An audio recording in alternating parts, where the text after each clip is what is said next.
Boulder's not the only city set to benefit from the Sundance Film Festival. I recommend you stay in Louisville. Neighboring communities are welcoming visitors as Boulder runs out of space.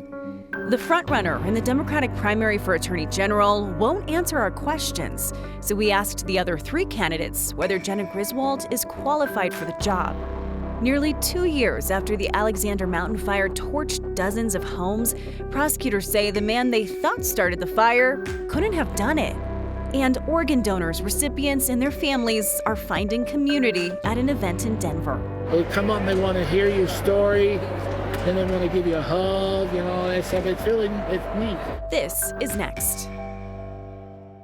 There are bad neighbors, hey Bomar, and good neighbors. And right now, the city's just outside of Boulder planning to cash in on their neighbor, who is hosting the Sundance Festival next year. Our Spencer Soiter explains why Boulder's limited housing options is turning into a chance for outside cities to make some money. When Sundance rolls around next January, there's going to be a ton of people in Boulder. But how many of them can stay in Boulder? I would certainly not call it a concern. The city of Boulder and its partners committed over $34 million in incentives to get the Sundance Film Festival to move from Park City, Utah to Boulder for the next 10 years. But 7 months out, some Airbnb rental homes are already listed for more than $5,000 a night. We know that the asking prices right now are not going to be the same as what the final prices are going to be. Chris Jones with the city expects prices to come down as more inventory comes online. And if visitors choose to spend money on rooms outside of Boulder, so be it. We communicated all the lodging availability within 20 miles and within 40 miles, all in our bid package. I recommend you stay in Louisville. Priced out of Boulder, visitors may end up in Louisville anyway. Airbnb says their data shows searches during Sundance in neighboring towns like Louisville, Nederland, Longmont, Lafayette, and Erie have jumped over 100%. We are hoping to capture quite a bit of the people that cannot stay in Boulder proper. Vanessa Sarte has helped guide Louisville's new short-term rental policy for festivals. Superior just put one in too. We're thinking, how can we enable Superior residents to make a little bit of money, hopefully help downtown businesses, all the other businesses in Superior. These Sundancers may see more of Colorado than they may have realized. We're really excited that this is an event that's going to help bring us all up together. So Boulder compared the expected crowds to a CU home football game. It says there's a big difference. This runs for 11 days. Boulder also only has about 2,900 hotel rooms, which is fewer than Park City. The city says success means every visitor finds a room, even if that room is in Louisville or Longmont or somewhere else in Colorado. So fewer rooms in Park City, which means more demand, which, correct me if I'm wrong, Spencer, means people are going to pay more. Yeah, you have to wonder too, all right, if I'm looking to go to Sundance and I see the price of a hotel room in Boulder, or I see the price of a room on Airbnb in Boulder, does that deter me from coming? I guess they're going to find out and obviously make adjustments as they go through this year over year, since this isn't just a one-year deal. I guess we'll consider ourselves lucky since we're so close. Yeah, that's right. We can carpool. That's right. Thanks so much, Spencer. Jena Griswold, the frontrunner for the Democratic nomination for Attorney General, embellished her legal resume. It's a thin one. She's appeared in court once, more than a decade ago, and not even in Colorado. Griswold is ducking events with her rivals and declined to answer our questions, including whether she's qualified to be AG. Kyle Clark has tonight's next conversation with her opponents, former federal prosecutor Hetal Doshi, workers' rights attorney David Seligman, and a Boulder DA, Michael Doherty. Jena Griswold has falsely claimed that she argued before the Supreme Court. Is that parsing words? Is that disqualifying dishonesty? Is it something in between? How do you read that? I don't think it's parsing words. I think that it is incorrect to say that I have argued to the Supreme Court that if you're not the person that's writing the brief and standing up in front of court, that matters. There is a special licensure and admission to the Supreme Court bar, and it is small for a reason. And so I think that that is problematic. Is Jena Griswold qualified to be Attorney General? I'm running for office, and I'm running for this spot because I think that I have the best substantive qualifications. Does she meet the minimum constitutional standards? Of course she does, right? But that's not sufficient. That's not a reason to elect someone, in my humble opinion. I think that in this moment, the people of Colorado are faced with the question of hiring their lawyer for perhaps the greatest difficult legal landscape we've ever seen in modern history. You should pick the best, most qualified, most well-rounded leader and lawyer, and I think I'm that lawyer. Is Jena Griswold qualified to be Secretary of State? Look, I don't think, I wouldn't be running if I thought that Secretary Griswold had the right qualifications in the moment to take on this fight. But what I'll also tell you is, with respect, that's a question for Colorado's voters, right? It's a question that Secretary Griswold should be answering. But she's not coming in, so I'm asking you. Yeah, I mean, she's not coming in, which frankly, let me just say, is absurd, right? She's got like, $1 million ad buy right now, like talking to people across Colorado about how she wants to stand up to Donald Trump. And with respect, how are you going to stand up to Donald Trump if you're too scared to stand up to Kyle Clark? Is Jena Griswold qualified to be Attorney General? No, not at this moment. And I say that for a couple reasons. First, for the reason you just highlighted and what you highlighted in your show previously, that she's never once handled a case in the state of Colorado. The Attorney General has an incredibly important responsibility of leading a large public law office. And lacking experience in each of those things, including the challenges with integrity, I think are incredibly concerning from my perspective.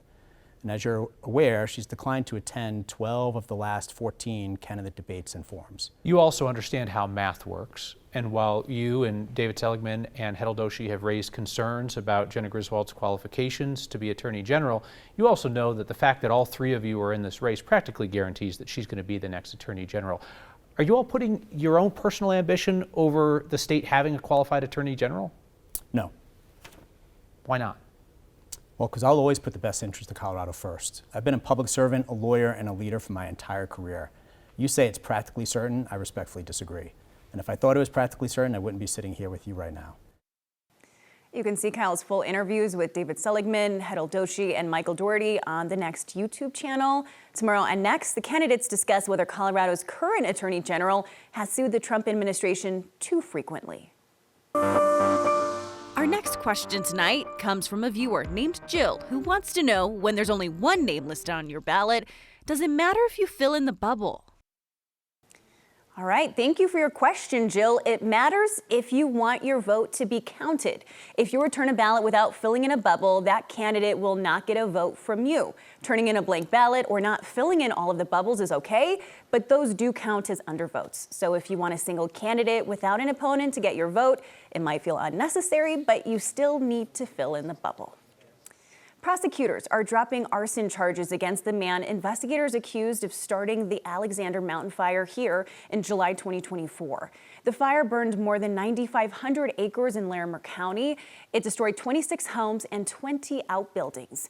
Investigators say the fire started from a makeshift rock fire pit. They arrested Jason Hobby after footprints in the area appeared similar to boots found in his home, and a gas can investigators also found, they say, matched pictures on Hobby's social media. He pleaded not guilty. Today, prosecutors said new evidence shows Hobby could not have started that fire. He is facing other charges, including impersonating a police officer, menacing, and false imprisonment. Those charges still stand. Rural fire departments are already preparing for what could be a very difficult fire season, and the challenges that rural fire departments face mean needing to come up with new solutions. Take San Miguel County, for instance. The sheriff's office there announced a Water Ready project that repurposes fracking tanks to hold 21,000 gallons of water. Those will be placed across the county for a faster, more accessible response to fighting those wildfires. Now, other rural departments are making their own preps, especially with how hot and dry the beginning of the year has been. In Strasburg, the assistant chief emphasized one of the obstacles of the plains means more grass fires that are statistically more dangerous than forest fires, so they're focusing on community education. As we see significantly more growth occurring out on the eastern plains, we see subdivisions that have a much higher risk of an urban interface event from rapid fire spread that are growing everywhere.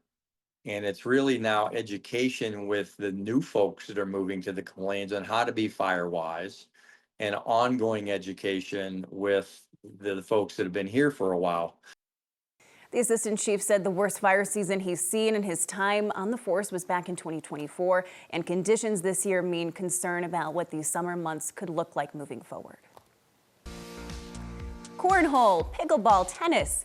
It's all part of the mission to bring the organ transplant community together to share their stories. And nearly a year ago, we lost a member of 9 News. Some of our photojournalists who learned so much from Corky Scholl are choosing to honor him in a permanent way.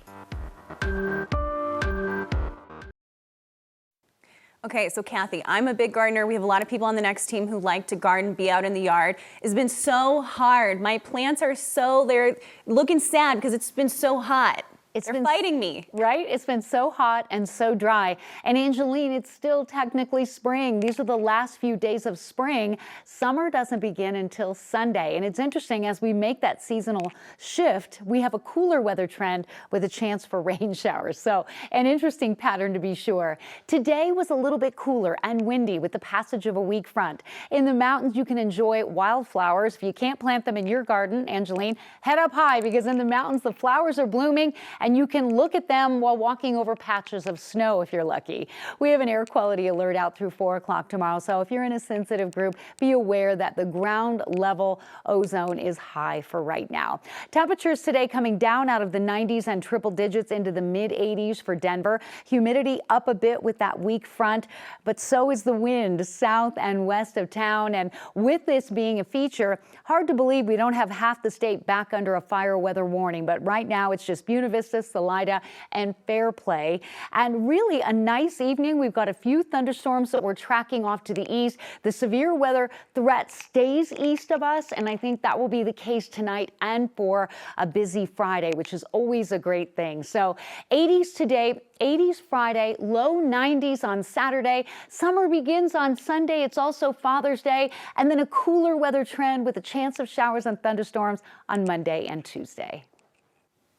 People are coming together for a unique connection, and they're participating as part of games you've probably never heard of before. We just kicked off today as opening day of the 2026 Transplant Games of America. First time Denver has ever hosted this. Yeah! Cornhole over here, pickleball over there. It's people that receive organs from a donor family, and they get to play in the games. There's all kinds of people that have shared their spare. There's family members of those upon passing, and then there's lucky recipients like myself. There's a special spirit to the transplant tribe. You know, it's just kind of a brotherhood, sisterhood. This is my 7th game. Well, my son dying, and we donated his organs. Michael, it's a bracelet. It's got his name on it and the day he got killed, and Donate Life on the backside. But I got a tattoo because he's kept killing my wrist. So I got the same thing that's on this bracelet that's on my wrist. You meet the same people every other year, and they remember you and you remember them, and it's just nice. I like it. They come up and they want to hear your story, and then they want to give you a hug and all that stuff. It's neat. You cry a lot, let me tell you, especially when you hear some of these stories, but it's amazing. I couldn't wait to get here. Still to come, memories last a lifetime, and so does the new ink representing one of our 9 News colleagues who's gone too soon. We're coming up on a year without Corky Scholl, a great husband, father, and one of the best photographers here at 9 News. We have celebrated his life in many ways since he left us, but thanks to the talent and art from Corky's daughter, Amelia, a few photographers honored him in a way that will last a lifetime. Corky Scholl left a lasting impression on just about everyone he met. I'm going to do a sound clap just so I can sync this, or you could do it if you want. He was a little quirky. Perfect. One of the many reasons we miss him. He loved his job. He loved to travel, and if you look close, you'll see he loved to collect tattoos. And he had the arms for it. Those same arms that cradled his little girl so long ago. And now? I'm a 24-year-old tattoo artist at Lowside Tattoo Company. The combination of Corky's love for art and ink has rubbed off on to his daughter. It's really cool that I can make a profession out of art and being a creative. That's cool. Amelia Scholl is 3 years into her career, and she's not afraid of needles. Either is her family. Now. Everyone in my family takes full advantage of the fact that I'm a tattoo artist. Corky got 3 from his daughter. The last one I did on him was actually like that little diving girl stencil that's up there. He wore them well, which is one of the reasons Amelia received a few requests shortly after Corky's passing. Hi guys! 6 photographers. From 9 News. I don't know, me and Shark had the idea. Wanted to memorialize Corky. It's just like, dude, we gotta. It was either a tattoo of a 9-pointed star. Get like a group tattoo, and we're all like, yeah, that sounds dope. Which Corky wore on his elbows. Big decisions. Or this image of a bird Corky captured on assignment in Panama and used as his picture in virtual meetings. It became his like Zoom icon when everything was shut down for COVID, and I just thought it was the funniest thing ever. Are you ready? Oh yeah. Yay! And so it began. 6 tattoos in Corky's memory, from his daughter to his coworkers. I was so nervous to tattoo out everybody today, but I've been really excited for it. Amelia set aside a weekend for Corky's colleagues. He meant a lot to me, made me a better photographer.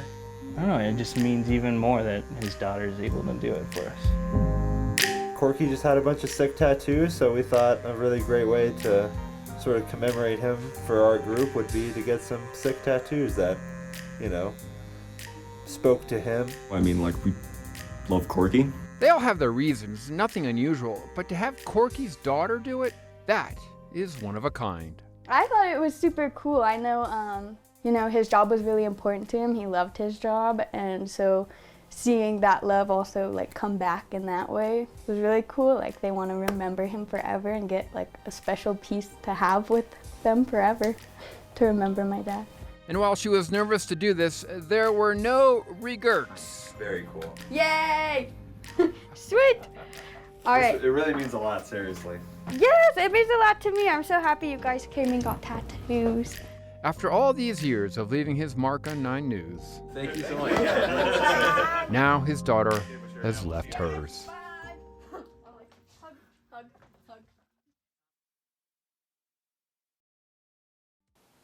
Right, Ross writes in from Loveland. The story about Sundance and lodging in Boulder will have a part 2. Says that where will all these people park? Always a problem. I agree. Even when we talk about football games here in Denver, parking's tough. I mean, carpooling, that's what Spencer and I proposed. Maybe that.